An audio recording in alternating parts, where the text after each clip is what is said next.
4 hours before the explosion, before anyone in Sevastopol or Moscow understood what was already in motion, a small pack of unmanned strike boats slipped out from a hidden Ukrainian coastal position under cover of darkness. Their departure was silent, low, and deliberate, skimming the surface of the Black Sea like something that shouldn't have been able to get this close. They weren't ordinary boats. They were built for one mission only: to cross open water undetected, survive naval gunfire, and put explosives directly into the hull of a ship 4 times their size. That ship was the Caesar Kunikov, a Russian Ropucha-class large landing vessel anchored near Alupka, just off the southern coast of occupied Crimea. For days, Ukrainian intelligence had been mapping its patrol pattern, its escort rotation, and the gaps in its air defense coverage. The ship's crew, confident they were operating deep inside secured Russian waters, carried on with routine resupply duties, unaware that a network of reconnaissance assets had already logged their every move. When the order came, it came quietly, and the drones answered. The Caesar Kunikov was no minor vessel. Commissioned decades earlier and repeatedly upgraded, the roughly 4,000-ton landing ship was one of the last heavy amphibious workhorses still ferrying troops, armored vehicles, and ammunition between Russian-held ports. In battlefield terms, it represented one of the few remaining links keeping Crimea's western flank supplied. Losing it wouldn't just cost Russia a hull. It would strip away one of its last reliable methods of moving heavy equipment across the Black Sea without exposing convoys to open water strikes. The ship's commanders had chosen this anchorage for a reason.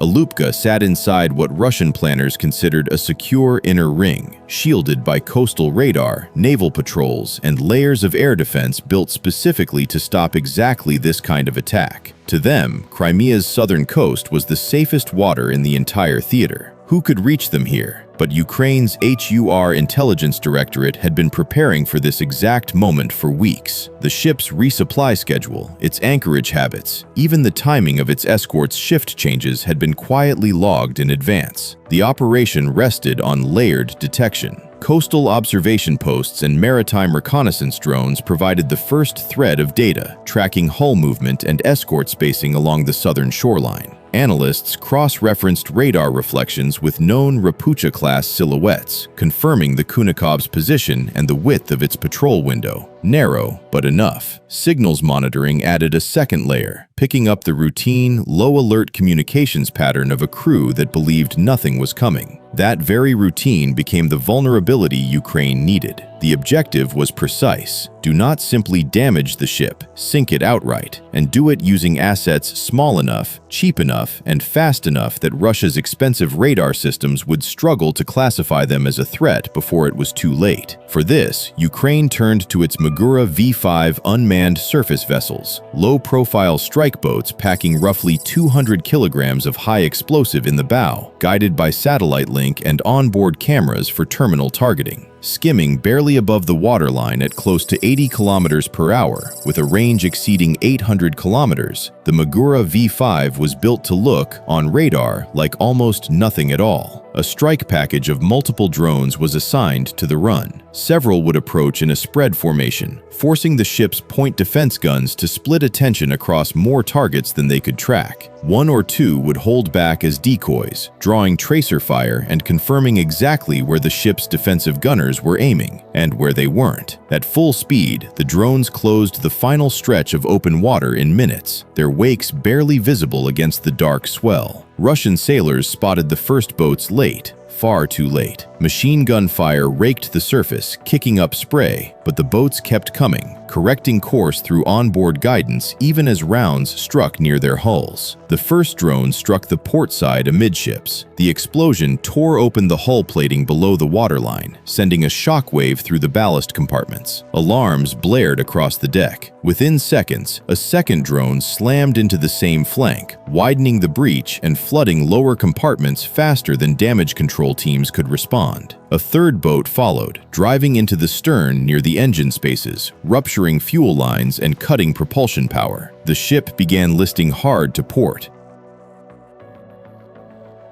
The crew scrambled, Pumps that should have held the flooding in check were already overwhelmed by the scale of the breach. Escort vessels tried to maneuver into blocking positions, but Ukraine's remaining drones split off, threatening the approach lanes and forcing the escorts to choose between defending themselves or attempting a rescue. Within roughly 15 minutes of the first impact, the list had grown severe enough that the order to abandon ship went out. Sailors went into the water as fire spread across the exposed deck and smoke rolled off the stern. By the time Russian reinforcements arrived, the Caesar Kunikov was already beyond saving. Structural failure spread from the initial breach point outward, and the ship capsized before dawn, settling beneath the surface near the coastline it had spent years defending. Ukraine's Navy and HUR both confirmed the strike publicly within hours, and open-source analysts at outlets tracking Russian naval losses, including the widely cited Oryx database and Naval News, geolocated wreckage imagery and matched it to the vessel's last known position, closing any doubt about what had happened.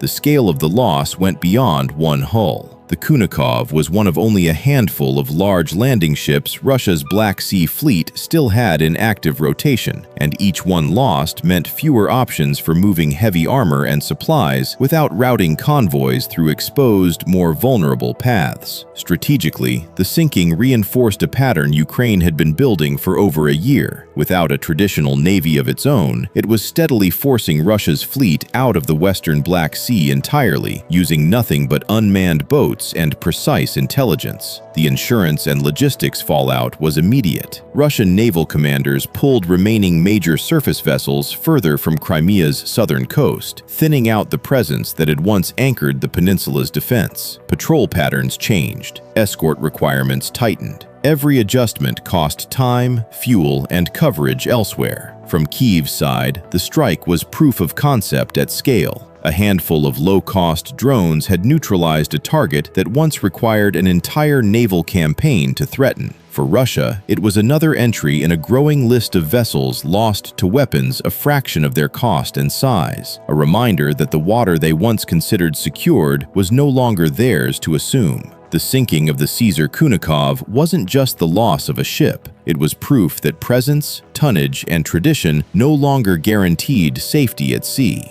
What followed wasn't relief, it was uncertainty. If Ukraine could reach a heavily escorted landing ship inside what Russia considered its most secure coastal waters, then no anchorage, no patrol route, and no harbor along that coastline could be assumed safe again. And that uncertainty, more than the wreck itself, was the real weapon Ukraine had just proven it owned.